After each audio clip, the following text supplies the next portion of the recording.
So, good afternoon, everybody. Today we are starting with unit ecology.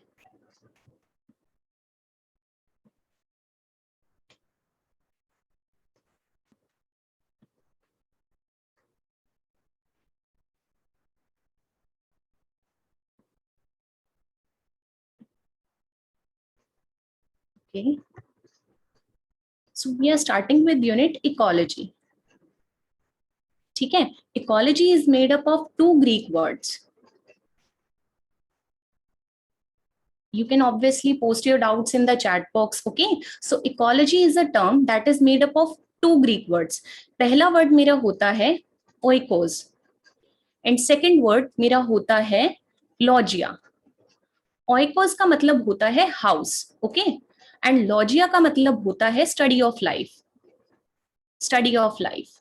So ecology किसके साथ deal करती है? Ecology मेरी वो ब्रांच होती है साइंस की जो क्या बताती है, सारे रिलेशनशिप्स, किसके बीच के relationships, between organisms and their environment. Okay, and their environment. Now we know, we are very well aware कि ऑर्गेनिजम्स क्या होंगे, मेरे सारे लिविंग कंपोनेंट्स होंगे.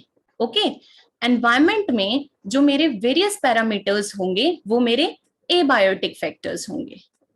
Okay, abiotic factors. Now we should know कि father of ecology कौन थे? Different books में different father मिलेंगे ecology के. Okay, हमें याद रखना है या तो ऑडम. ठीक है, अगर अभी भी विल गूगल या फिर कई बुक्स में पढ़ेंगे तो अच्छी बुक्स में यूजीन ऑडम, क्योंकि इन्होंने क्या दिए थे, सारे फंडामेंटल्स दिए थे इकोलॉजी के. ठीक है, फंडामेंटल्स ऑफ इकोलॉजी. उसके बाद कई बुक्स में दिया होता है, रीटर भी दिया होता है. ठीक है, तो ध्यान रखना, father of ecology is Odum. And then next moving to father of Indian ecology कौन थे? फादर ऑफ इंडियन इकोलॉजी थे प्रोफेसर रामदेव मिश्रा. इंडिया में सबसे ज्यादा काम जो इकोलॉजी पे इन्होंने शुरुआत की थी, प्रोफेसर रामदेव मिश्रा ने. ठीक है, अब मैं बोलूं अगर टर्म इकोलॉजी किसने डिराइव किया था या टर्म इकोलॉजी इंट्रोड्यूस किसने किया था, तो हम बोलेंगे कि टर्म इकोलॉजी दिया था किसने? अर्नेस्ट हेकल ने. Ernest Haeckel. ओके, अब हम चलते हैं इकोलॉजी की मेन टर्म्स में, जिसमें इकोलॉजी दो पार्ट्स में डिवाइडेड होती है. ठीक है, इकोलॉजी के बेसिकली दो पार्ट्स में डिवाइडेड होती है एंड देन इसकी वेरियस सब ब्रांचेस होती हैं. तो फर्स्ट मेरी होती है ऑर्ट इकोलॉजी. ठीक है, ऑर्ट इकोलॉजी. नेक्स्ट मेरी होती है सिन इकोलॉजी. सिन इकोलॉजी. ऑर्ट से, जैसे कि हम ऑर्ट इकोलॉजी नाम से समझ पा रहे हैं, ऑर्ट इकोलॉजी क्या होती है? Is it clear till here?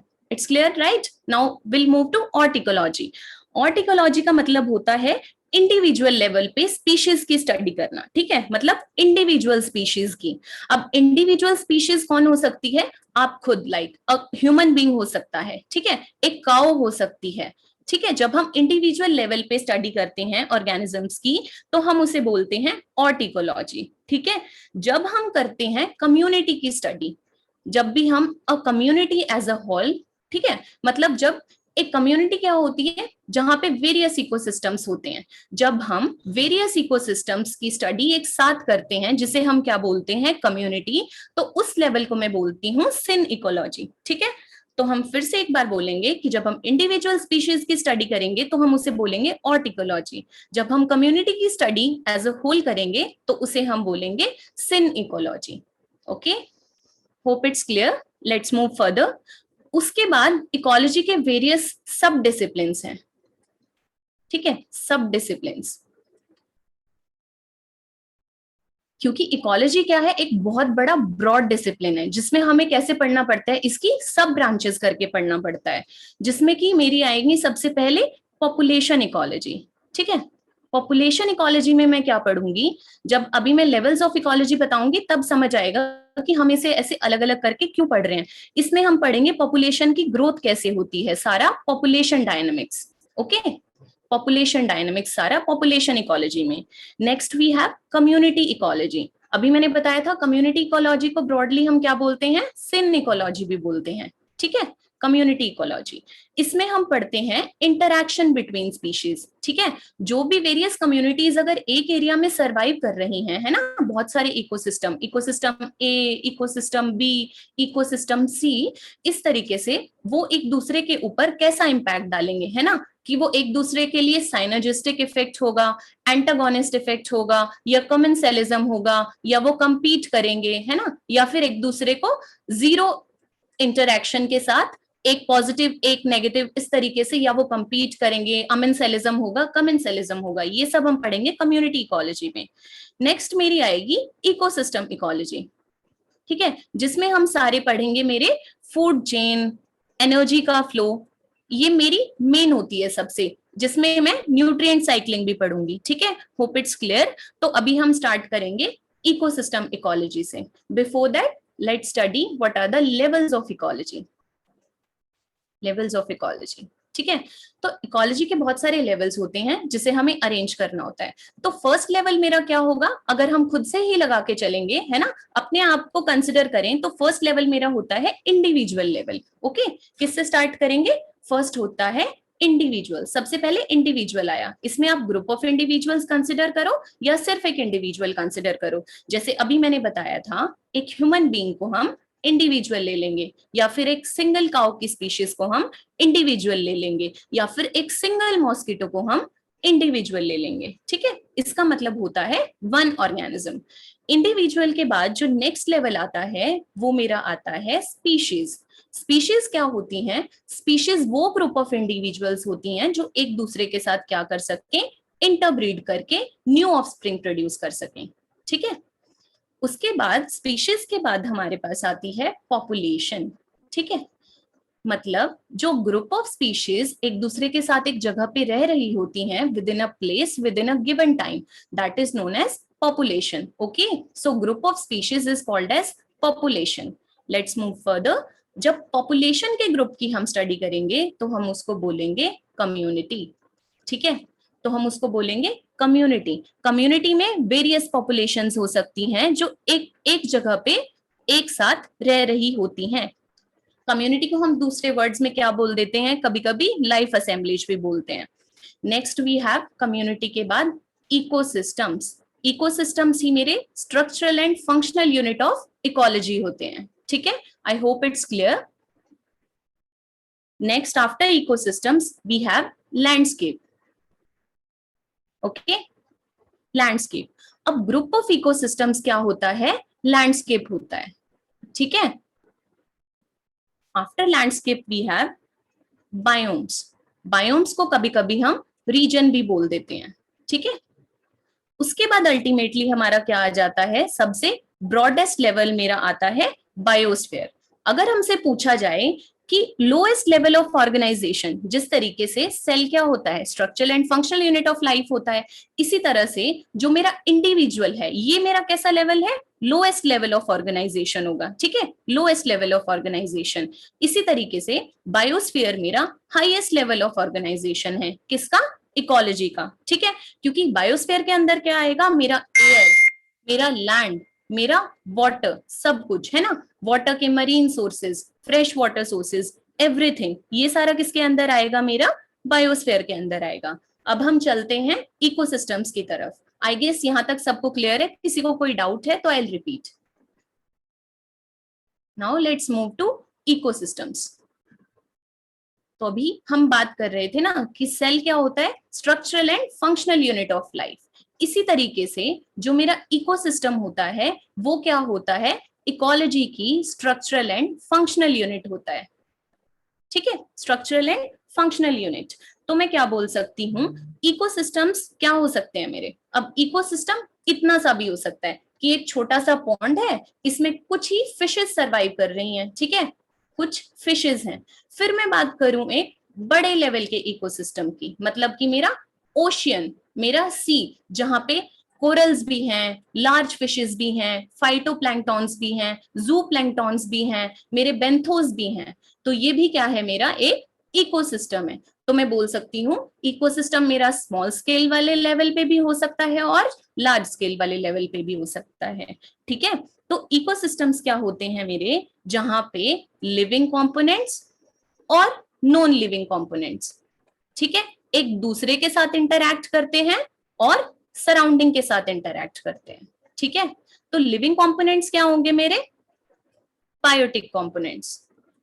Non living components होंगे मेरे एबायोटिक कंपोनेंट्स। इनको अब हम इंडिविजुअली पढ़ेंगे। उससे पहले हम बोलते हैं इकोसिस्टम किसने दिया? जो टर्म मेरा इकोसिस्टम था वो किसने इंट्रोड्यूस किया? तो ये टेंसले ने दिया था। ठीक है, टेंसले ने 1935 में टर्म इकोसिस्टम को कॉइन किया था। क्लियर है यहां तक? Let's move further. इकोसिस्टम के हम टाइप्स पढ़ लेते हैं सबसे पहले। ओके, इकोसिस्टम के टाइप्स पढ़ लेते हैं। तो जो मेरा इकोसिस्टम्स हैं वो दो तरह के हो सकते हैं। ओके, सबसे पहले मेरे आएंगे manmade ecosystem and natural ecosystems. Natural ecosystems, अब जो मेरे नेचुरल इकोसिस्टम्स हैं जो नेचर में एज इट इज एग्जिस्ट करते हैं, वो मेरे दो तरीके के इकोसिस्टम्स होते हैं, जो कि मेरे टेरेस्ट्रियल हैं और एक्वेटिक इकोसिस्टम्स। एक एक के बारे में अभी पढ़ेंगे हम, टेरेस्ट्रियल और एक्वेटिक इकोसिस्टम्स। अब सबसे पहले मैनमेड इकोसिस्टम से हमें क्या समझ आ रहा है? ये ह्यूमंस मेंटेन करेंगे। ठीक है, यहाँ पे ह्यूमन इंटरफेरेंस होगा, ह्यूमंस इनको मेंटेन करेंगे। ओके, जबकि मेरे नेचुरल इकोसिस्टम्स हैं वो नेचर में एज इट इज एग्जिस्ट करेंगे। यहाँ पे ह्यूमन का इंटरफेरेंस दो अब तो हम करने लगे हैं, लेकिन यहाँ पे ह्यूमन इंटरफेरेंस नहीं होता। ये इकोसिस्टम्स अपने आप में ही सस्टेन्ड होते हैं। ओके, तो जो मेरे लैंड बेस्ड इकोसिस्टम्स होते हैं वो मेरे होते हैं टेरेस्ट्रियल इकोसिस्टम्स। जो मेरे वाटर बेस्ड इकोसिस्टम्स होते हैं वो होते हैं एक्वेटिक इकोसिस्टम्स। फिर टेरेस्ट्रियल के जैसे एग्जाम्पल है मेरा फॉरेस्ट इकोसिस्टम। ओके, उसके बाद है ग्रासलैंड इकोसिस्टम, देन डेजर्ट्स भी आ गए मेरे टेरेस्ट्रियल इकोसिस्टम में। अब देखो, फॉरेस्ट में ज्यादातर क्या मिलेंगे हमें? प्लांट्स मिलेंगे। ओके, फॉरेस्ट में ज्यादातर प्लांट्स मिलेंगे, डेट्राइटस मिलेगा, माइक्रो ऑर्गेनिजम्स मिलेंगे, एनिमल्स भी मिलेंगे। इसी तरह से ग्रासलैंड्स में क्या डोमिनेटेड होगा? वेजिटेशन डोमिनेट करेगी, जिसमें हर्ब्स एंड ग्रासेस आएंगी। Okay, herbs and grasses. Clear है यहां तक?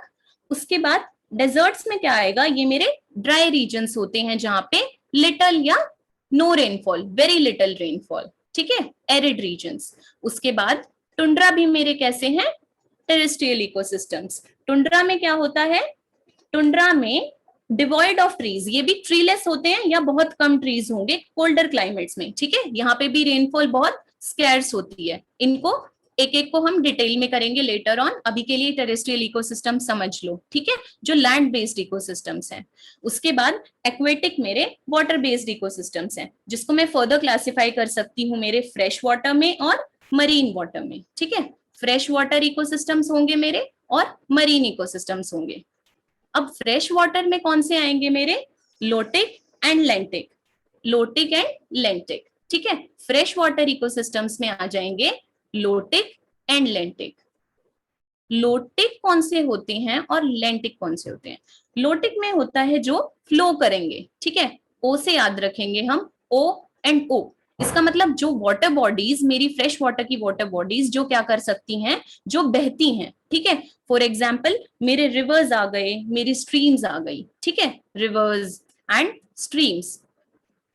लेंटिक होंगे मेरे स्टेबल इकोसिस्टम्स, जो अपनी जगह पे, एक जगह पे स्थिर खड़े रहेंगे। जैसे मेरा क्या?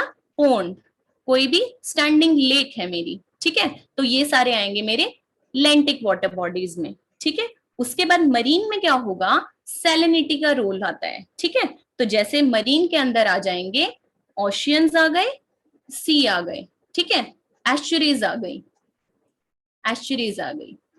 इन सबको डिटेल में अभी हम पढ़ेंगे बाद में।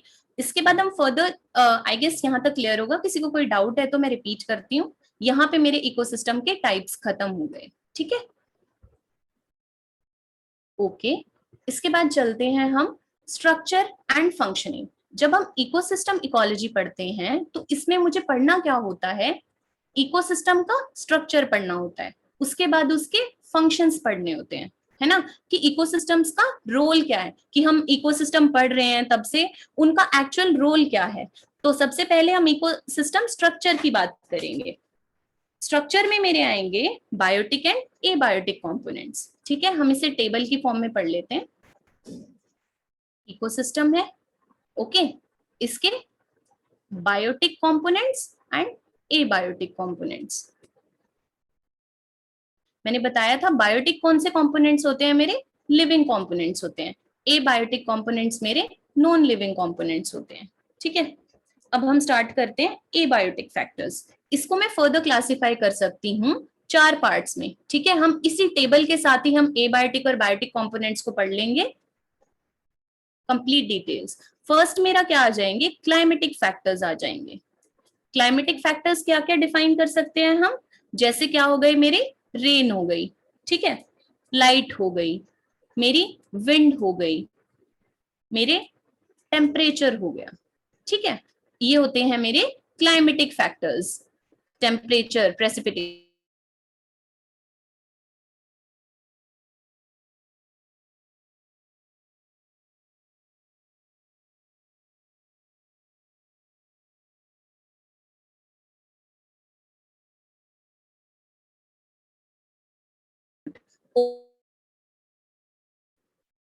राइट, सॉइल प्रॉपर्टीज में क्या क्या आ जाएगा, पीएच आ जाएगा, ईसी आ जाएगी, ठीक है, मिनरल्स आ जाएंगे, टोपोग्राफी आ जाएगी। टोपोग्राफी क्या होता है, जब हम रेफरेंस टू सी लेवल लेके इसे हम एलिवेशन कंसिडर करते हैं। ठीक है, टोपोग्राफी बेसिकली एलिवेशन होती है, ठीक है, जिसे हम हाइट से भी डिनोट कर देते हैं। बेसिकली कोई भी जो लैंड सरफेस होता है ना, उस लैंड सरफेस के ऊपर जो भी वेरियस फीचर्स प्रेजेंट हैं, डिफरेंट शेप्स प्रेजेंट हैं, उसे मैं बोलती हूँ टोपोग्राफी। ज्यादातर हम इसे ऑल्टीट्यूड से रिप्रेजेंट करते हैं। ठीक है, दैट इज टोपोग्राफी। थर्ड मेरा आ जाएगा इनऑर्गेनिक कंपोनेंट्स, ठीक है, इनऑर्गेनिक मॉलिक्यूल्स। और फोर्थ मेरा आ जाएगा organic molecules, organic molecules. Inorganic molecules में मेरे कौन से आ जाएंगे, वो कंपाउंड्स जिनमें carbon and hydrogen are usually not bonded, ठीक है, जो कि मेरे बायोटिक ओरिजिन के नहीं होते हैं, जैसे मेरा CO2, ठीक है, मेरा वाटर, एक्सेप्शंस आर एवरीवेयर, ठीक है, जैसे ये फर्दर कंपोनेंट्स, ये मेरे इनऑर्गेनिक कंपोनेंट्स हैं। फिर मैं बोलूं ऑर्गेनिक कंपोनेंट्स, जैसे मेरे कार्बोहाइड्रेट्स, फिर मेरे प्रोटीन्स, ओके, ये सब मेरे कैसे हैं, ऑर्गेनिक मॉलिक्यूल्स हैं, जिनके अंदर कार्बन और हाइड्रोजन बॉन्डेड होते हैं। ठीक है, ये कब प्रोड्यूस होते हैं, एक्टिविटी ऑफ लिविंग बीइंग से प्रोड्यूस होते हैं। तो यहीं पे इसी के साथ मेरे एबायोटिक कंपोनेंट्स कंप्लीट हैं। यही फैक्टर्स अफेक्ट करते हैं मेरे इकोसिस्टम में, एनर्जी फ्लो को अफेक्ट करेंगे, ऑर्गेनिजम्स के सर्वाइवल को अफेक्ट करेंगे, जो मेरी प्रोडक्टिविटी होगी किसी भी इकोसिस्टम में उनको भी अफेक्ट करेंगे। इसी तरीके से अब हम पढ़ेंगे बायोटिक कंपोनेंट्स। ओके, तो बायोटिक कंपोनेंट्स मेरे क्या है, लिविंग ऑर्गेनिजम्स होंगे, राइट। लिविंग ऑर्गेनिजम्स क्या होंगे, फिर बायोटिक कंपोनेंट्स को हम फर्दर क्लासिफाई करेंगे 3 पार्ट्स में।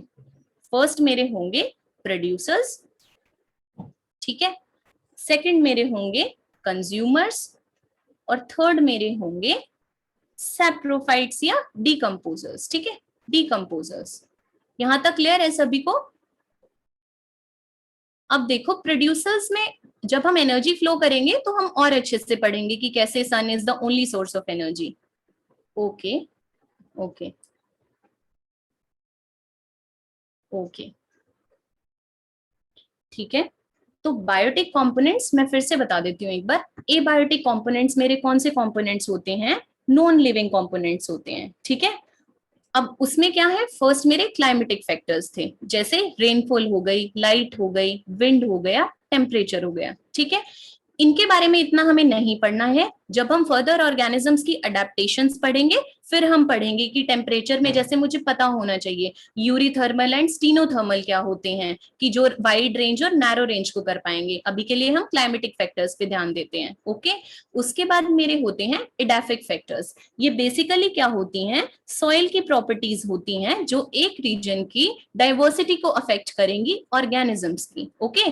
कि सॉइल के फैक्टर्स क्या हैं, इसमें पीएच आ जाएगा, ईसी आ जाएगा, मिनरल्स कॉम्पोजिशन आ जाएगी, या टॉपोग्राफी लगाओ। फिर मैंने बताया था कि टॉपोग्राफी क्या होती है, ये हम रेफरेंस टू सी लेवल लेते हैं। टोपोग्राफी को हम क्या बोलते हैं कि एलिवेशन कितना है, ठीक है। तो बेसिकली ये होता क्या है, ओवरऑल इफेक्ट होता है जिसमें शेप्स एंड फीचर्स की हम स्टडी करते हैं। कोई भी लैंड सरफेस है उस पे किस तरीके की, जैसे मैंने बोला माउंटेन का इतना एलिवेशन है, ठीक है, ये एलिवेशन है, तो मैं उसको सबको टोपोग्राफी के अंडर पढ़ती हूँ। ओके, उसके बाद आएंगे मेरे inorganic molecules and organic molecules.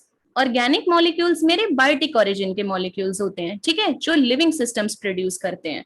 अब इसमें जैसे मेरा कार्बोहाइड्रेट्स, प्रोटीन्स, अमीनो एसिड्स, ये सब क्या है, ऑर्गेनिक मॉलिक्यूल्स हैं। ओके, इनऑर्गेनिक मॉलिक्यूल्स में कैसे आ जाएंगे, जो CO2 है, H2O है। ओके, ये C और H यहाँ पे पर्टिकुलरली बॉन्डेड नहीं होता, हमने पढ़ी है ना ऑर्गेनिक केमिस्ट्री, जैसे हम पढ़ते थे, इनऑर्गेनिक रिएक्शंस पढ़ते थे, तो ये मेरे होते हैं इनऑर्गेनिक मॉलिक्यूल्स।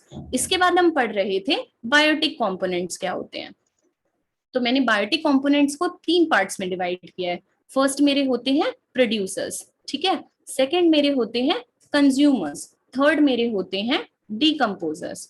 अब जब भी हम बात करेंगे कि एनर्जी का ओनली सोर्स क्या है, जो एनर्जी आती है फर्स्ट प्राइमरी लेवल पे, जो मेरी एनर्जी आती है, यहाँ पे देखिए, ये मेरा सन है, ये मेरा सोर्स ऑफ एनर्जी है, ठीक है।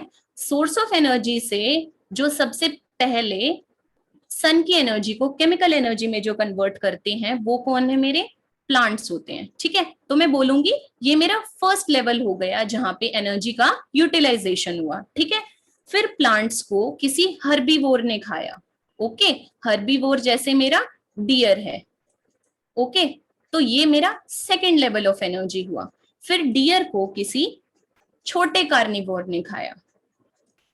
ओके, जैसे मेरा फॉक्स हो गया, ये मेरा थर्ड लेवल हो गया। इसके बाद इस कार्निवोर को किसी बिग कार्निवोर ने खाया। ओके, बिग कार्निवोर ने खाया, जैसे मेरा टाइगर लगाओ या लायन लगाओ। फर्दर फिर क्या हुआ, इसका डिकम्पोजिशन हो गया, ठीक है, डिकम्पोजिशन हो गया। तो यहाँ पे किसने एक्ट किया, डिकम्पोजर्स ने एक्ट किया, और अल्टीमेटली ये किसका पार्ट बन गया, वापस से सॉइल का पार्ट बन गया, ठीक है। और प्लांट ने न्यूट्रिएंट्स कहाँ से लिए थे, सॉइल से ही लिए थे। तो इस तरीके से ये पूरी साइकिल चलती है, और ये मेरे बायोटिक कंपोनेंट्स होते हैं।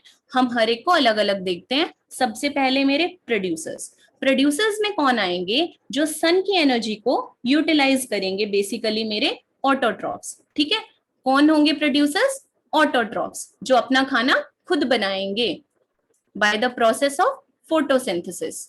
प्रोडक्टिविटी में अभी हम इसको थोड़ा और डिटेल में कर लेंगे। ओके, तो प्रोड्यूसर्स में यूजुअली कौन होते हैं, ग्रीन प्लांट्स। ओके, एंड दूसरी मेरी फोटोसिंथेटिक एल्गी हो गई। मेजरली ये दोनों कंपोनेंट्स है मेरे प्रोड्यूसर्स के। ओके, ये सन की एनर्जी को यूज करके अपना खाना खुद बनाते हैं, इनको हम ऑटोट्रॉफ्स बोलेंगे। ओके, जो कि मेरे ग्रीन प्लांट्स हो गए और कुछ एक फोटोसिंथेटिक एल्गी हो गई। उसके बाद जब हम कंज्यूमर लेवल पे बात करेंगे, तो कंज्यूमर में मेरे हेट्रोट्रॉफ से शुरुआत करेंगे, ठीक है, हेट्रोट्रॉफ से। उसके बाद क्या होगा, ये फर्दर डिवाइडेड है मेरे primary consumer, secondary consumer, tertiary consumers and quaternary consumers. अब सबसे पहले प्राइमरी कंज्यूमर्स कौन होंगे, मेरे हर्बीवोर्स होंगे, ठीक है। हर्बीवोर्स कौन से ऑर्गेनिजम्स होते हैं, जो सिर्फ ग्रीन प्लांट्स को खाते हैं, ठीक है, ग्रीन प्लांट्स पे डिपेंडेंट होते हैं, बेसिकली वेजिटेरियन फूड सारा। ओके, अपनी एनर्जी वेजिटेरियन सोर्सेज से लेते हैं, इन सिंपल वर्ड्स। तो जो उसके बाद दूसरी तरह के मेरे होते हैं carnivores. Okay, just like tiger, lion, जो मेरे नॉन वेजिटेरियन सोर्सेज पे बेसिकली बेस्ड होते हैं, राइट। उसके बाद मेरे ओमनिवोर्स, जो क्या ग्रीन प्लांट्स पे भी और नॉन वेजिटेरियन सोर्सेज इन सब पे डिपेंडेंट होते हैं, राइट, दैट इज ओमनिवोर्स। जैसे मेरा फ्रॉग हो गया, हम ह्यूमन बींग्स हो गए। तो इस तरीके से मेरे कंज्यूमर्स होते हैं। अब मैं लेवल्स बताऊंगी कंज्यूमर्स के। ओके, उससे पहले थोड़ा सा डिकम्पोजर्स देख लेते हैं कौन होते हैं।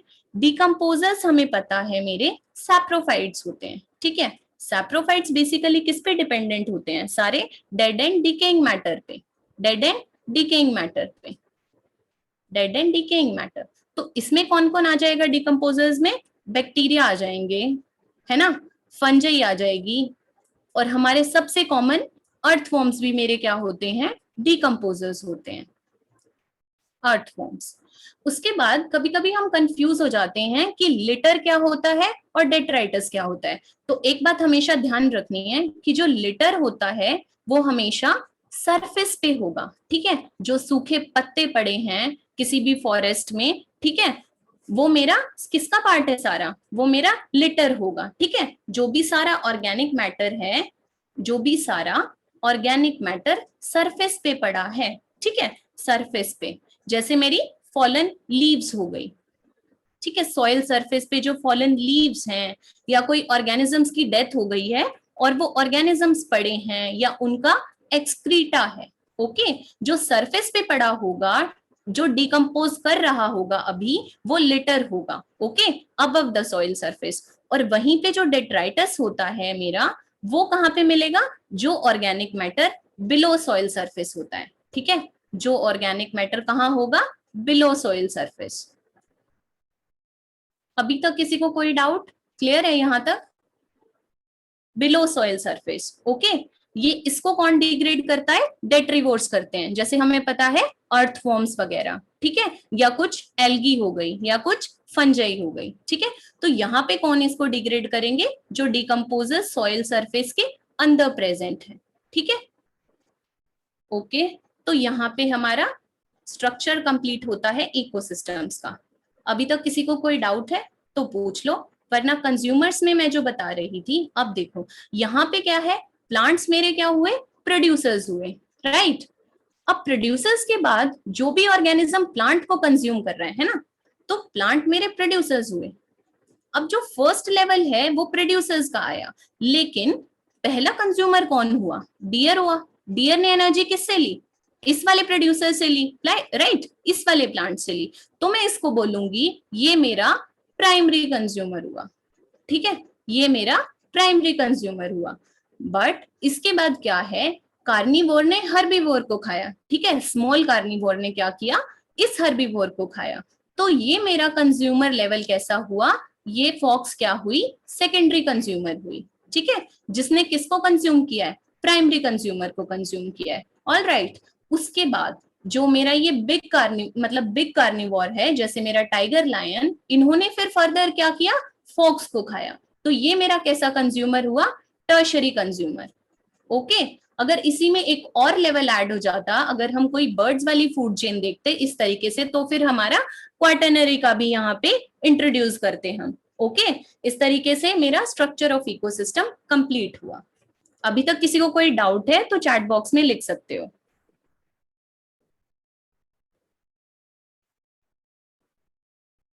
ओके।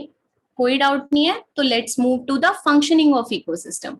अब मैंने बताया जिस तरीके से हमने स्ट्रक्चर को डिवाइड किया था दो पार्ट्स में, एक कैसे थे मेरे बायोटिक कंपोनेंट्स, दूसरे क्या थे एबायोटिक कंपोनेंट्स, राइट। इसी तरीके से हम फंक्शनिंग को भी वेरियस पार्ट्स में पढ़ते हैं, ठीक है। फर्स्ट लेवल जो मेरा होगा उसमें हमें पढ़नी है प्रोडक्टिविटी, कि प्रोडक्टिविटी क्या होती है, ओके।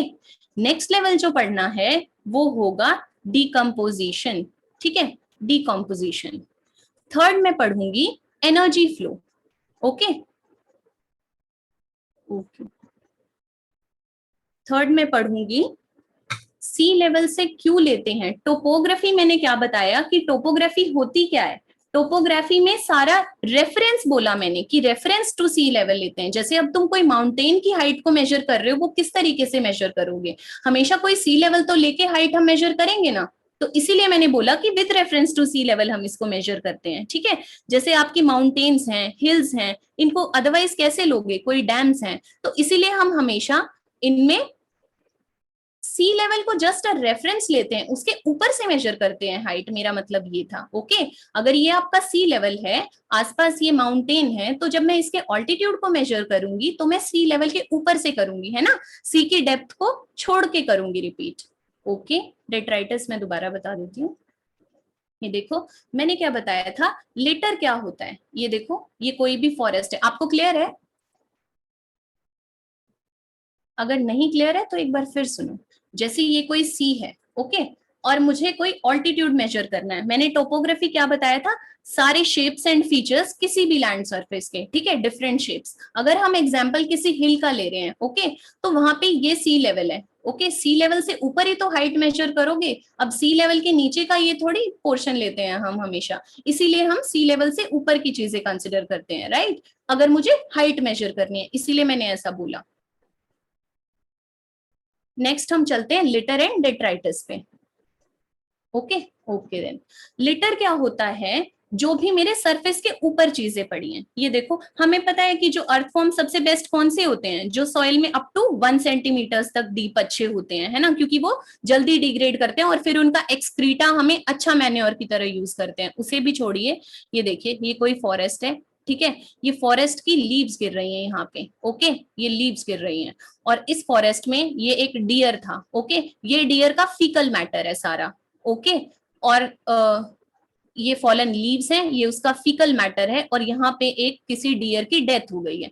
तो जो ये वाला स्लो डिग्रेड कर रहा है मेरा मैटर, जो सरफेस पे प्रेजेंट है, इसे मैं क्या बोलूंगी, लिटर बोलूंगी, ठीक है, सॉइल सरफेस के ऊपर जो है, that will be known as litter. उसके बाद डेट्राइटिस में किसे बोलूंगी, जो भी सारा डेड ऑर्गेनिक मैटर होगा जो बिलो सॉइल सरफेस मुझे मिलेगा। अब देखो, धीरे धीरे ये डिग्रेड होगा, लीच डाउन होगा, तो ये कहाँ आता जाएगा, नीचे ट्रांसफर होता जाएगा ये ऑर्गेनिक मैटर, राइट, और धीरे धीरे किस में कन्वर्ट होता जाएगा, ह्यूमस में कन्वर्ट होगा, है ना, पहले इससे डफ बनेगा, लेटर से, है ना, डफ बनेगा, अल्टीमेटली क्या बनेगा, डफ के बाद ह्यूमस बनेगा, ठीक है। ये हम डेट्राइटस फूड चेन में पढ़ेंगे, कोई दिक्कत नहीं है, अगर नहीं समझ आ रहा मैं फिर से बता रही हूँ, ठीक है। तो जो सॉइल सरफेस के नीचे वाला मटेरियल होगा, जो धीरे धीरे डिग्रेड कर चुका होगा अपनी स्टेट में, उसको, ओके, तो उसको मैं क्या बोलूंगी, जो ब्रोकन डाउन, जो जिसको कौन ब्रेक करेंगे, मेरे डीकम्पोजर्स। डीकम्पोजर्स कौन थे, कुछ मेरी फंजाई, कुछ मेरे bacteria and earthworms, okay, structure clear है। तो हम फंक्शनिंग पे चलते हैं। जैसे कि मैं फंक्शनिंग बता रही थी, मैंने बताया कि जैसे हम स्ट्रक्चर की बात करते हैं इकोसिस्टम के, इसी तरीके से हमें फंक्शनिंग भी पढ़नी होती है, ठीक है। फंक्शनिंग को हम 4 सब हेडिंग्स के अंदर पढ़ेंगे। फर्स्ट मेरी प्रोडक्टिविटी, सेकंड मेरा डिकम्पोजिशन, यहाँ पे मैं आपको फिर से बताऊंगी, ठीक है, ये पूरा एक अलग चलेगा। नेक्स्ट है energy flow, okay, energy flow में हम क्या पढ़ेंगे, फूड चेन्स पढ़ेंगे, फूड वेब्स पढ़ेंगे, एनर्जी पिरामिड्स पढ़ेंगे, ओके। देन फोर्थ मेरा होगा न्यूट्रिएंट साइक्लिंग। न्यूट्रिएंट साइक्लिंग में हमें सारी साइकिल्स पढ़नी है, किस तरह से ऑर्गेनिक फॉर्म से इनऑर्गेनिक फॉर्म्स, एंड देन फिर से वापस सॉइल में आ जाना, सॉइल से एटमॉस्फेरिक में चले जाना, एटमॉस्फेयर से वापस सॉइल में आ जाना। न्यूट्रिएंट साइक्लिंग भी हमारी 2 तरह की होती है, ठीक है, ये भी हम पढ़ेंगे। सबसे पहले आज हम स्टार्ट करते हैं प्रोडक्टिविटी से। अभी तक क्लियर है सबको, फंक्शनिंग के 4 पार्ट्स हैं, productivity, decomposition, energy flow and nutrient cycling, okay. तो लेट्स स्टार्ट विद प्रोडक्टिविटी। तो प्रोडक्टिविटी क्या होती है, अब क्योंकि हमें प्रोडक्टिविटी की बात करनी है, इससे पहले हमें पता होना चाहिए कि ट्रॉफिक लेवल क्या होता है, ठीक है, ट्रॉफिक लेवल क्या होता है। अब देखो, मैंने यहाँ पे क्या बताया था, जब मैंने ये आपको चेन बताई थी, तो यहाँ पे देखिए, जो भी मेरा फूड चेन का हर एक लेवल होता है ना, ये हर एक लेवल, इस हर एक लेवल को मैं क्या बोलती हूँ, ट्रॉफिक लेवल, ठीक है। Each level of food chain, जहां से एनर्जी ट्रांसफर करती है और ट्रांसफर होके आती है, उसको मैं क्या बोलती हूँ, ट्रॉफिक लेवल बोलती हूँ। तो हर एक level of food chain is known as trophic level, okay. तो ये मेरा फर्स्ट ट्रॉफिक लेवल हुआ, ये मेरा सेकंड ट्रॉफिक लेवल हुआ। इस तरीके से हम ट्रॉफिक लेवल को कह सकते हैं, each level of food chain is known as trophic level. अब मैंने आपको बताया था, पहला लेवल क्या होगा, प्रोड्यूसर्स होंगे, उसके बाद कंज्यूमर्स आएंगे, कंज्यूमर्स में भी primary consumers, secondary consumers, okay. इसके बाद प्रोडक्टिविटी को जानने के लिए हमें 2 चीजों के बीच में डिफरेंस पता होना चाहिए, ओके। वो मेरी क्या होती हैं, एक होती है स्टैंडिंग क्रॉप, दूसरा होता है स्टैंडिंग स्टेट, ठीक है। अब जब हमें पता चला है कि ट्रॉफिक लेवल क्या होता है, each level of food chain, है ना, each level of food chain, हर एक particular level of food chain, इसको हम फर्दर रिप्रेजेंट करेंगे इकोलॉजिकल पिरामिड्स की फॉर्म में। फर्दर जब हम पढ़ेंगे तो हम इसे, please don't do that, standing crop, and standing state.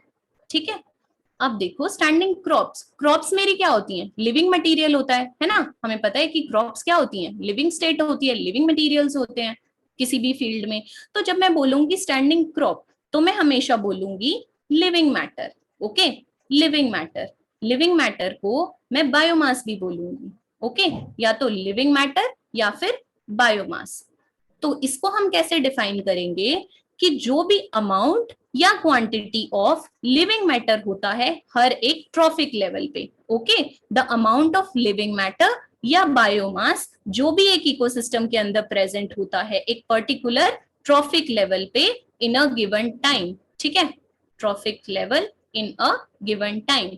Clear है, क्लियर है सारा लिविंग मैटर क्या होगा।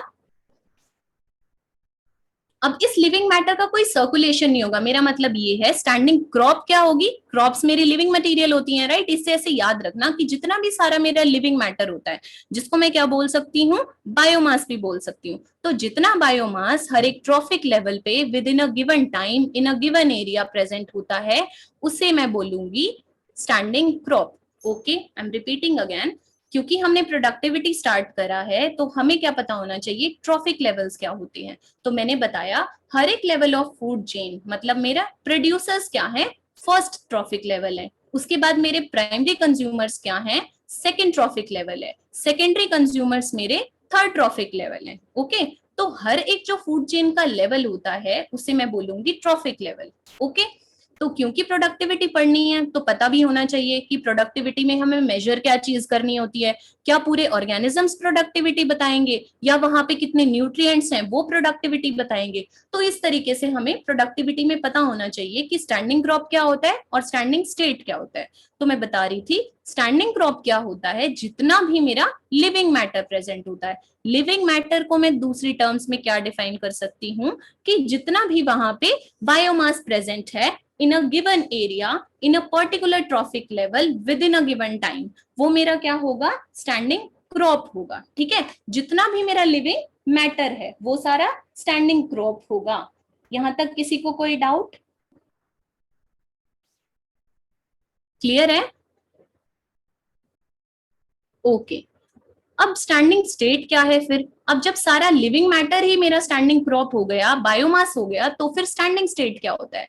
अब जो मेरे सारे न्यूट्रिएंट्स हैं, मतलब मेरा सारा इनऑर्गेनिक न्यूट्रिएंट्स, इनऑर्गेनिक न्यूट्रिएंट्स कौन से न्यूट्रिएंट्स होंगे मेरे, नाइट्रोजन हो गया, कार्बन हो गया, फास्फोरस हो गया, सल्फर हो गया, यही सारी हमें साइकिल्स पढ़नी है, राइट। ये सारे मेरे क्या होते हैं, इनको मैं सॉइल में बोलती हूँ स्टैंडिंग स्टेट।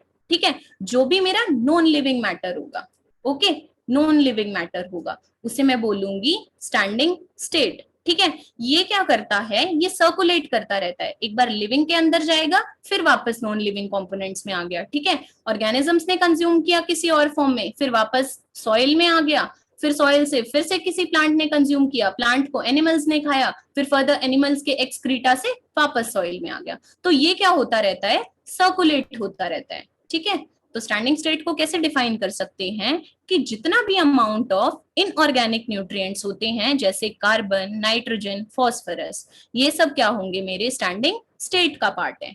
ओके, क्लियर है यहां तक। तो इसके बाद हम फर्दर चलते हैं प्रोडक्टिविटी पे। अब देखो प्रोडक्टिविटी क्या है मेरी, प्रोडक्टिविटी को सबसे पहले हम दो पार्ट्स में डिवाइड करेंगे, राइट। एक मेरी होगी प्राइमरी प्रोडक्टिविटी, प्रोडक्टिविटी को हम दो पार्ट्स में डिवाइड करेंगे, है ना। अल्टीमेट सोर्स ऑफ एनर्जी कौन है हम सबके लिए, सन है, राइट। तो सन का हम अलग से पढ़ेंगे कैसे कितनी एनर्जी आती है जब हम फूड चेन्स और फूड वेब्स की बात करेंगे। अभी मैं बोलती हूँ प्रोडक्टिविटी मेरे कितने प्रकार की है, दो टाइप की प्रोडक्टिविटी है। फर्स्ट मेरी प्राइमरी प्रोडक्टिविटी और दूसरी मेरी सेकेंडरी प्रोडक्टिविटी। ठीक है, सेकेंडरी प्रोडक्टिविटी। अब देखो सन ने जो एनर्जी दी है प्लांट को, प्लांट उस एनर्जी को कितना यूटिलाइज करके लाइट एनर्जी को केमिकल एनर्जी में कन्वर्ट कर रहा है, कौन से प्रोसेस से, फोटोसिंथेसिस के प्रोसेस से, है ना। प्लांट कौन से प्रोसेस से अपना फूड प्रिपेयर करता है, कौन से प्रोसेस से, फोटोसिंथेसिस के प्रोसेस से। तो उसको मैं बोलती हूँ प्राइमरी प्रोडक्टिविटी। अभी हम इसका फर्दर क्लासिफिकेशन पढ़ेंगे, ठीक है, एनपीपी और जीपीपी क्या होती है, सबसे पहले प्राइमरी प्रोडक्टिविटी समझ लो।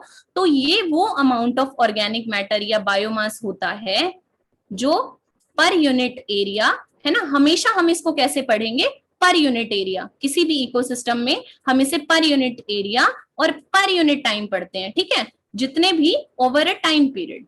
समझ रहे हो क्या बताया मैंने, over a time period. Primary productivity क्या होगी, इसकी डेफिनेशन सुनिएगा कि प्राइमरी प्रोडक्टिविटी उतना अमाउंट ऑफ बायोमास या ऑर्गेनिक मैटर होता है जो भी प्रोड्यूस हुआ है per unit area over a time period during the process of photosynthesis. Okay, इसको हम बायोमास की टर्म्स में कैलकुलेट करते हैं, मतलब एनर्जी इंटेंसिटी की टर्म्स में पढ़ते हैं। तो इसकी यूनिट होगी किलो कैलोरी, एनर्जी इंटेंसिटी वाली यूनिट्स होंगी इसकी, ठीक है। किलो कैलोरी, जब हम इसे एनुअली बोलेंगे तो मैं बोलूंगी इसे kilo calorie per meter square per year की टर्म्स में, या फिर इसको बोल लो kilo calorie per meter square, और जितना भी टाइम पीरियड होता है, वैसे हम इसे एक साल के लिए कैलकुलेट करते हैं ओवर अ ईयर, ठीक है। Kilo calorie per meter square per unit time, जितना भी टाइम पीरियड होता है। ओके, तो क्लियर है यहां तक। इसके लिए हमें फोटोसिंथेसिस को पढ़ना पड़ेगा कि कैसे हमारा पूरा प्रोसेस ऑफ फोटोसिंथेसिस होता है, उसको मैं अभी डिटेल में बता रही हूँ। उससे पहले सेकेंडरी प्रोडक्टिविटी समझ लो कि क्या होती है। अब मुझे पता चल गया कि प्राइमरी प्रोडक्टिविटी क्या होती है। अल्टीमेटली प्राइमरी प्रोडक्टिविटी वो प्रोडक्टिविटी है जिस रेट से प्लांट्स ने सनलाइट को कैप्चर किया है। किसने, प्लांट्स ने। प्लांट्स क्या है, प्रोड्यूसर्स, ठीक है। किस रेट से प्रोड्यूसर्स ने सन की एनर्जी को यूज करके ऑर्गेनिक कंपाउंड्स का सिंथेसिस किया है by the process of photosynthesis. Okay, वो हो गई प्राइमरी प्रोडक्टिविटी। लेकिन अब ये देखो, उन प्लांट्स को कौन कंज्यूम करेगा, कंज्यूमर्स कंज्यूम करेंगे, राइट। तो जो भी मेरा रेट ऑफ फॉर्मेशन होता है, rate of formation of organic matter, किसके लेवल पे, जो मेरा न्यू ऑर्गेनिक मैटर फॉर्म हुआ है, ठीक है, new organic matter bye consumers, उसको मैं क्या बोलूंगी, सेकेंडरी प्रोडक्टिविटी। ओके, या फिर मैं क्या बोलूं कि जितनी फूड एनर्जी एसिमिलेट हो पाई है, इसको हम एग्जाम्पल से समझते हैं तब ज्यादा क्लियर होगा। मैंने क्या बोला कि कितना अमाउंट ऑफ एनर्जी मेरे सेकेंडरी प्रोडक्टिविटी होती है कि कितनी अमाउंट ऑफ एनर्जी मेरे कंज्यूमर्स को मिली है। फॉर एग्जाम्पल इसको इस तरीके से समझो, ये मेरी एक लीफ है, ओके, ये लीफ है, मतलब कोई प्लांट लगाओ और यहाँ पे कितनी एनर्जी को इसने कन्वर्ट किया है, इसने सन से एनर्जी ली है, राइट। और इसने टोटल यहाँ पे एनर्जी कितनी थी, 200 जूल्स ऑफ एनर्जी है, ठीक है, 200 जूल्स ऑफ एनर्जी। अभी एनपीपी और जीपीपी से बेटर समझ आता, तो अब इस प्लांट ने क्या किया, कुछ एनर्जी तो हीट एंड रेस्पिरेशन में वेस्ट कर दी, है ना, हीट एंड रेस्पिरेशन में बेसिकली यूटिलाइज कर ली, ऐसा बोल सकते हैं, और कुछ लॉसेस हो गए, राइट। तो प्लांट ने फर्दर कितनी एनर्जी को ट्रांसफर किया, मैंने बोला कि प्लांट ने सिर्फ 100 ही जूल को एनर्जी को ट्रांसफर किया है, बाकी कुछ वेस्ट हो गई, कुछ प्लांट ने यूटिलाइज कर ली फोटोसिंथेसिस में, और कुछ फर्दर एक्स्ट्रा लॉसेस हो गए, जैसे मेरा फोटो रेस्पिरेशन, है ना, कुछ स्ट्रेस की कंडीशंस आई तो फोटो रेस्पिरेशन भी हो गया। तो सिर्फ 100 ही जूल्स ऑफ एनर्जी होगी जो कहाँ जाएगी, कंज्यूमर लेवल पे जाएगी, ठीक है। सिर्फ 100 जूल्स ऑफ एनर्जी ही कहाँ जा पाएगी, कंज्यूमर लेवल पे जा पाएगी। इसको एक बार हम पहले प्राइमरी प्रोडक्टिविटी खत्म करो, फिर जीपीपी और रेस्पिरेशन से अच्छे से समझ आएगा। तो मैं क्या बता रही थी कि हम फोटोसिंथेसिस से स्टार्ट करते हैं, है ना। फोटोसिंथेसिस हमें पता है क्या होता है, प्लांट्स अपना जिस प्रोसेस से फूड प्रिपेयर करते हैं, अल्टीमेटली क्या मिलता है फोटोसिंथेसिस में, ग्लूकोज चाहिए होता है ना, स्टार्च चाहिए होते हैं, शुगर्स चाहिए होती हैं। तो इस तरीके से फोटोसिंथेसिस का प्रोसेस किस तरीके से होता है, यहाँ पे दो फोटो सिस्टम्स इंट्रोड्यूस होते हैं, ठीक है, दो फोटो सिस्टम्स इंट्रोड्यूस होते हैं। एक मेरा होता है फोटो सिस्टम 2, दूसरा होता है फोटो सिस्टम 1, ठीक है। तो जिस तरीके से एक मशीनरी होती है ना, जैसे मशीनरी वर्क करती है, इसी तरीके से प्लांट्स में भी एक मैकेनिज्म होता है जो वो अपना खाना प्रिपेयर करते हैं। तो जो फोटो सिस्टम है 2, वो क्लोरोफिल 680 वेवलेंथ पे वर्क करता है, ठीक है। फोटो सिस्टम 1 क्लोरोफिल 700 वेवलेंथ पे वर्क करता है, ठीक है। इनकी डिटेल्स करने की जरूरत नहीं है, बट ये याद रखना कि दो फेजेस होते हैं, एक मेरी होती है लाइट रिएक्शन, दूसरी मेरी होती है डार्क रिएक्शन, ठीक है। फोटोसिंथेसिस के प्रोसेस में अल्टीमेटली क्या चाहिए होता है किसी भी चीज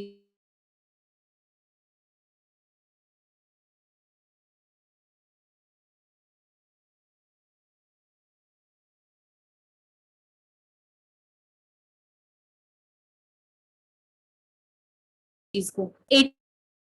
ओके, तो लाइट रिएक्शन के फेजेस में सबसे पहले जो मेरा इनिशियल फेज होता है फोटोसिंथेसिस का, वो होती है मेरी लाइट रिएक्शन। ठीक है, जो इनिशियली जब मेरा फोटोसिंथेसिस का प्रोसेस शुरू होता है तो सबसे पहले लाइट रिएक्शन होती है। लाइट रिएक्शन कहाँ पे होती है? ग्रेना में होती है। इसे हम कैसे याद रखेंगे? एलजी, एलजी की मशीन्स होती है ना, इसी तरीके से लाइट रिएक्शन हमेशा कहाँ पे होंगी? ग्रेना के अंदर होंगी। ठीक है, ये सारा जो प्रोसेस चल रहा है फोटोसिंथेसिस का, ये क्लोरोप्लास्ट में चल रहा है।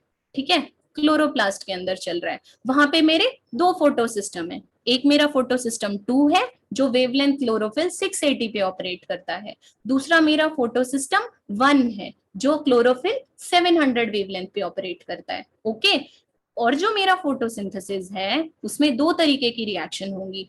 फर्स्ट मेरी होगी लाइट रिएक्शन, उसके बाद मेरी होगी डार्क रिएक्शन, है ना। और अल्टीमेटली हमें क्या मिलेगा? एटीपी मिलेगी। ठीक है, तो अभी हम कंपैरिजन कर रहे हैं, जो लाइट रिएक्शन शुरू होती है वो कहाँ होती है? ग्रेना में होती है। वहीं पे जो डार्क रिएक्शन होती है वो कहाँ पे अकर होती है? स्ट्रोमा में होती है। ठीक है, उसके बाद देखो सबसे पहले इनिशियल फेज में देखो सनलाइट आई। ओके, लाइट रिएक्शन की बात करेंगे। ये सनलाइट आई ओके लीफ में, तो सबसे पहले किसने काम किया? लाइट एब्जॉर्प्शन हुआ फोटो सिस्टम 2 पे। ठीक है, इस तरीके से फोटो सिस्टम 2 में मेरा एब्जॉर्प्शन हुआ। अब फोटो सिस्टम 2 से जो मुझे प्रोडक्ट मिले वो क्या मिली मुझे? एटीपी सिंथेसिस हुआ। इनकी डिटेल्स बिल्कुल भी नहीं करनी है, मैं सिर्फ नॉलेज के लिए बता रही हूँ, एक बारी सुन लो। ठीक है, एटीपी सिंथेसिस हुआ। उसके बाद लाइट एब्जॉर्प्शन किसने करा? फोटो सिस्टम 1 ने किया। ठीक है, सबसे पहला काम हुआ फोटो सिस्टम 2 का, उसने लाइट को एब्जॉर्ब किया और एटीपी सिंथेसिस किया। ठीक है, ये मेरे किसके पार्ट है? लाइट रिएक्शन के पार्ट है। एटीपी सिंथेसिस के बाद जो मेरी फर्दर लाइट एब्जॉर्प्शन हुई वो किसने की? फोटो सिस्टम 1 ने लाइट एब्जॉर्प्शन किया। इसने क्या प्रोडक्ट्स दिए? NADPH दे दिया। ठीक है, NADPH का सिंथेसिस हुआ। उसके बाद सेकेंड स्टेप क्या होता है? मुझे एटीपी और एनएडीपी बन गए। फिर मेरी कौन सी रिएक्शन आती है? Dark reaction. डार्क रिएक्शन कहाँ पे कॉज होती है, कहाँ पे एक्ट होती है? अभी हमने पढ़ा था ना, कहाँ पे? स्ट्रोमा में। ठीक है, स्ट्रोमा में। फिर क्या होगा? अब जो ये एनर्जी प्रोड्यूस हुई है आपकी एटीपी एंड एनएडीपीएच, ये क्या करेंगे? एनएडीपीएच और जो मेरी एटीपी है ये क्या देंगे हमें? अल्टीमेटली ग्लूकोज देंगे। ठीक है, प्लांट को क्या चाहिए? ग्लूकोज चाहिए, शुगर्स चाहिए, स्टार्चेस चाहिए, राइट। और फर्दर जब ये ग्लूकोज ब्रेक डाउन होगा ना, एक प्रोसेस होता है ग्लाइकोलिसिस। बिल्कुल भी डिटेल नहीं करनी, बट ये पता होना चाहिए कि कितने प्रोडक्ट मिलते हैं। जब भी मेरा एक ग्लूकोज का मॉलिक्यूल ब्रेक डाउन होगा by the process of glycolysis में, जब एनर्जी यूटिलाइज होगी, राइट, तो दो मॉलिक्यूल ऑफ पायरुविक एसिड या पायरुवेट मिलेंगे। क्लियर है यहाँ तक? आई एम रिपीटिंग अगेन, क्या होता है? फोटोसिंथेसिस के प्रोसेस में लाइट रिएक्शन होती है और डार्क रिएक्शन होती है। ठीक है, लाइट रिएक्शन के फेजेस में मेरे दो फोटो सिस्टम होते हैं। मेरा फोटो सिस्टम 2 जो कि क्लोरोफिल 680 पे काम करता है, मेरा फोटो सिस्टम 1 जो क्लोरोफिल 700 पे काम करता है। ठीक है, ये सब किस में चल रहा है? मेरा क्लोरोप्लास्ट में चल रहा है। ठीक है, यहाँ सन से मेरे को एनर्जी मिली। ठीक है, फोटो सिस्टम 1 ने एक्ट किया, इसने एटीपी बना दी। ओके, फर्दर फिर जो मेरी लाइट थी वो फोटो सिस्टम 1 पे पड़ी। फोटो सिस्टम 1 ने मुझे क्या दिया? NADPH दे दिया। ठीक है, उसके बाद क्या हुआ? जो ये प्रोडक्ट्स थे ये डार्क रिएक्शन में जाएंगे, राइट। क्यों? क्योंकि क्या करना है? एनर्जी प्रोड्यूस तो हो गई, एटीपी प्रोड्यूस तो हो गई, लेकिन प्लांट एटीपी को एज सच तो नहीं यूटिलाइज कर सकता। ओके, उसे क्या करना पड़ेगा? ग्लूकोज बनाना पड़ेगा, है ना, या फर्दर स्टार्चेस की फॉर्म में जो वो स्टोर हो जाती है, या कुछ और शुगर्स, है ना, यूटिलाइज करने के लिए। तो हम क्या करेंगे? जो एनर्जी यूटिलाइज होगी वो डार्क रिएक्शन के फेज में होगी, जो स्टोमा में होगा। ये सब किस में कन्वर्ट हो जाएंगे? ग्लूकोज में, और ग्लूकोज को ही अल्टीमेटली प्लांट यूज कर पाएगा। ओके, फोटोसिंथेसिस का प्रोडक्ट क्या होता है? ग्लूकोज और पानी ही तो होता है। ठीक है, तो ग्लूकोज इस तरीके से बन जाता है। इतना डिटेल्स में नहीं करना, बट जो चीजें बताई गई हैं इन्हीं को याद रखना। फिर मैंने बताया अगर एक ग्लूकोज का मॉलिक्यूल ब्रेक डाउन करेगा तो वो कितने मॉलिक्यूल्स ऑफ पायरुवेट देगा हमें? कितने मॉलिक्यूल्स? 2 molecules of pyruvate. यहां तक क्लियर है? अभी तक किसी को कोई डाउट?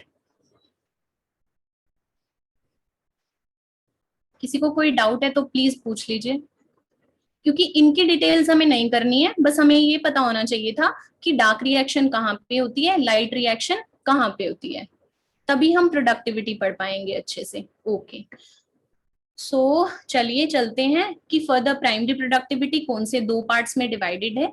ठीक है, अभी आपको प्राइमरी प्रोडक्टिविटी और सेकेंडरी प्रोडक्टिविटी क्लियर होगा, है ना। तो हम चलते हैं कि जो मेरी प्राइमरी प्रोडक्टिविटी है फर्दर, इसको हमने किस किस में डिवाइड किया है। सबने सुना है ग्रोस प्राइमरी प्रोडक्टिविटी होती है और दूसरी मेरी नेट प्राइमरी प्रोडक्टिविटी होती है। ठीक है, फर्स्ट मेरी होती है ग्रोस प्राइमरी प्रोडक्टिविटी, ओके। दूसरी मेरी होती है net primary productivity, that is NPP, net primary productivity. अब हम क्या समझ सकते हैं, जो मैंने बताया कि सबसे पहले जो सन की एनर्जी को यूज करके प्लांट ने क्या किया, ऑर्गेनिक मैटर का प्रोडक्शन किया फोटोसिंथेसिस में, वो मेरी क्या हुई सारी जीपीपी। ठीक है, क्या हुई वो सारी जीपीपी। किसी भी इकोसिस्टम में जो रेट ऑफ प्रोडक्शन ऑफ क्या हुआ, ऑर्गेनिक मैटर हुआ। ऑर्गेनिक मैटर को हम क्या बोल रहे थे, बायोमास भी बोलेंगे, राइट। जितना भी मेरा लिविंग मैटर का प्रोडक्शन हुआ उसको मैं बोलूंगी ग्रॉस प्राइमरी प्रोडक्टिविटी। बट हमें पता है कि 100% ऑफ ही मतलब एनर्जी ट्रांसफर नहीं होती है। अभी हम आगे जब लॉ पढ़ेंगे तो हम पढ़ेंगे सिर्फ 10% ही एनर्जी ट्रांसफर होती है। इस तरीके से हमने क्या बोला, जितनी भी यहाँ पे एनर्जी प्रोड्यूस हुई इसको मैंने बोला ग्रॉस प्राइमरी प्रोडक्टिविटी। बट जब तक ये एनर्जी कंज्यूमर लेवल पे जाती है, क्या हो जाता है, काफी सारी एनर्जी का लॉस हो जाता है। ठीक है, तो इसमें से काफी सारी एनर्जी कैसे लॉस हो जाती है, एज हीट एंड रेस्पिरेशन। ठीक है, हीट एंड रेस्पिरेशन की फॉर्म में एनर्जी का क्या हो जाता है, लॉस हो जाता है।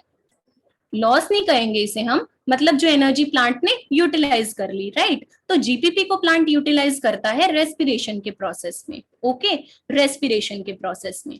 अब जीपीपी में से जब हम क्या माइनस कर देंगे, रेस्पिरेशन के लॉसेस माइनस कर देंगे, तो मैं उसे क्या बोल दूंगी, वो क्या हो गई, मेरी बची हुई energy is net primary productivity.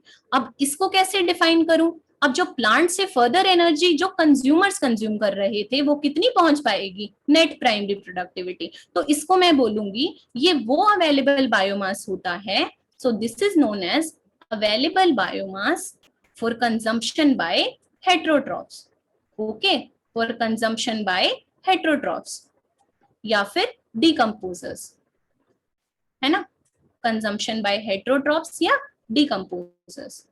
तो जो प्लांट्स ने सन से यूज करके प्रोड्यूस करी वो थी ग्रोस प्राइमरी प्रोडक्टिविटी। बट क्योंकि सारी एनर्जी ट्रांसफर नहीं होगी, प्लांट को भी तो अपनी नीड्स पूरी करनी है, तो उसमें क्या होगा, जो ग्रोस प्राइमरी प्रोडक्टिविटी का कुछ पार्ट कैसे लूज हो जाता है, एज हीट एंड रेस्पिरेशन।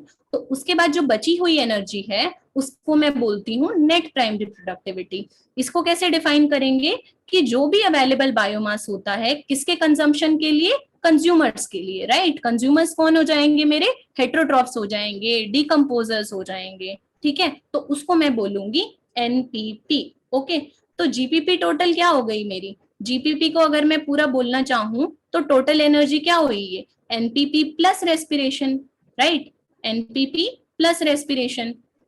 या अगर आप एनपीपी को डिफाइन करना चाहते हो तो एनपीपी क्या हो जाएगी, एनपीपी मेरी हो जाएगी जीपीपी माइनस रेस्पिरेशन के लॉसेस। क्लियर है यहां तक, यहां तक किसी को कोई डाउट है। अब इस एग्जाम्पल से समझिए, ये कोई भी इकोसिस्टम है, ठीक है, या फिर कोई भी प्लांट है, कोई ट्री है। यहाँ पे मैंने बोला कितनी एनर्जी प्रोड्यूस की है इस प्लांट ने, टोटल कितनी एनर्जी जीपीपी कन्वर्ट करी है इसने, 200 जूल ऑफ एनर्जी, है ना, 200 जूल्स ऑफ एनर्जी।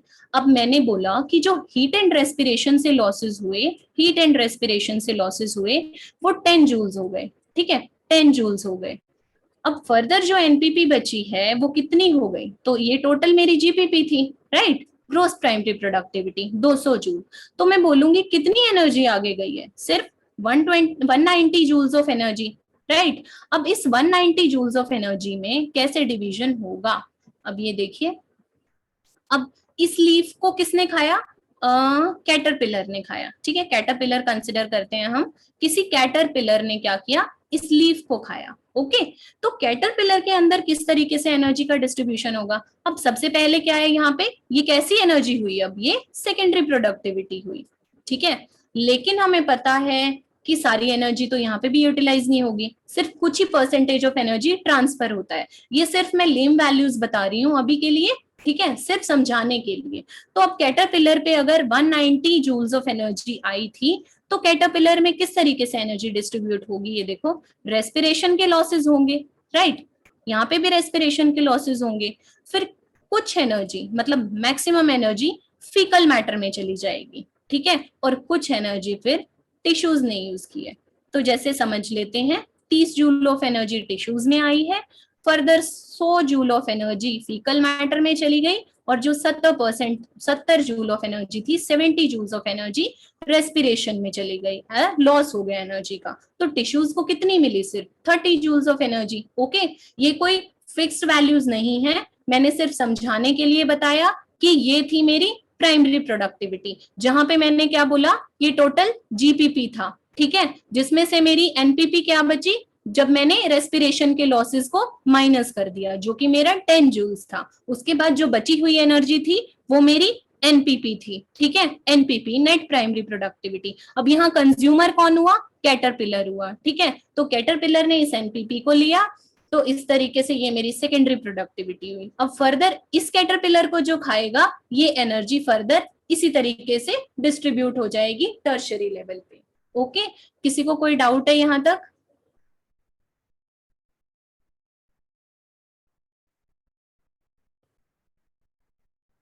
क्लियर है। इसके बाद हम C3, C4 और कैम प्लांट्स के बारे में पढ़ेंगे, वो हम फिर करेंगे क्योंकि अभी के लिए टाइम हो गया है, राइट। अभी किसी को कोई डाउट है तो बताइए।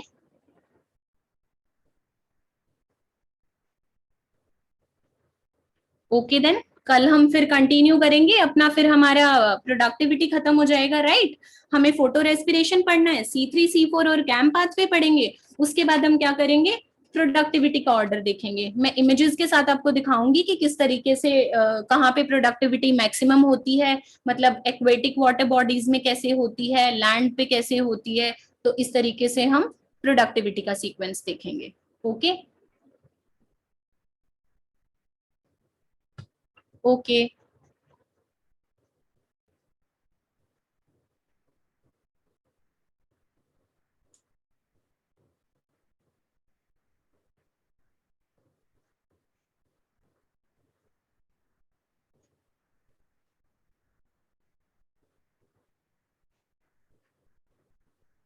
Okay, you may leave now. आज के लिए क्लास इतनी ही थी, फिर हम कंटिन्यू करेंगे लेटर ऑन। Okay, bye.